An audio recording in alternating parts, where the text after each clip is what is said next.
Indian history టాపిక్‌లో అయితే యుద్ధాలు, వాటి ఫలితాల గురించి అయితే క్వెషన్స్ ఖచ్చితంగా వస్తాయి. ఈ ఈ వీడియోలో అయితే చూద్దాము.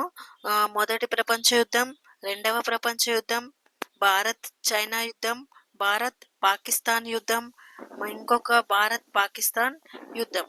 వీటి గురించి ఇప్పుడైతే చూద్దాము. ఫస్ట్ వన్, మొదటి ప్రపంచ యుద్ధం ఎప్పుడు జరిగింది? 1914 నుంచి 1818 వరకు. అప్పుడు నానాజాతి సమితి ఆవిర్భవించింది. మొదటి ప్రపంచ యుద్ధం జరిగిన తర్వాత నానాజాతి సమితి అనేది ఆవిర్భవించింది. ఈ ప్రశ్న అయితే డైరెక్ట్ ఇట్లానే వస్తుంది. మొదటి ప్రపంచ యుద్ధం తర్వాత ఏర్పడిన సంస్థ ఏది అంటే నానాజాతి సమితి. అది డైరెక్ట్ క్వశ్చన్ వస్తుంది. నెక్స్ట్, రెండవ ప్రపంచ యుద్ధం 1939 నుంచి 1945 వరకు.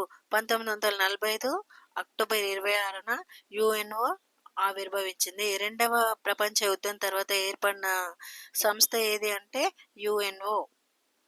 నెక్స్ట్, భారత్ చైనా యుద్ధం ఎప్పుడు జరిగింది అంటే 1962లో జరిగింది. భారత్ కొంత భూభాగాన్ని కోల్పోయింది. అది ఎక్కడ అనేది అది కూడా తెలిసి ఉండాలి. నెక్స్ట్, భారత్ పాకిస్తాన్ యుద్ధం జరిగినప్పుడు ఎప్పుడు జరిగింది? 1965లో.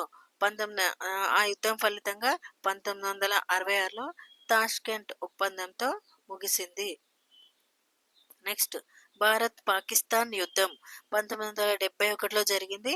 తూర్పు పాకిస్తాన్ బంగ్లాదేశ్ అనే నూతన దేశంగా ఏర్పడింది.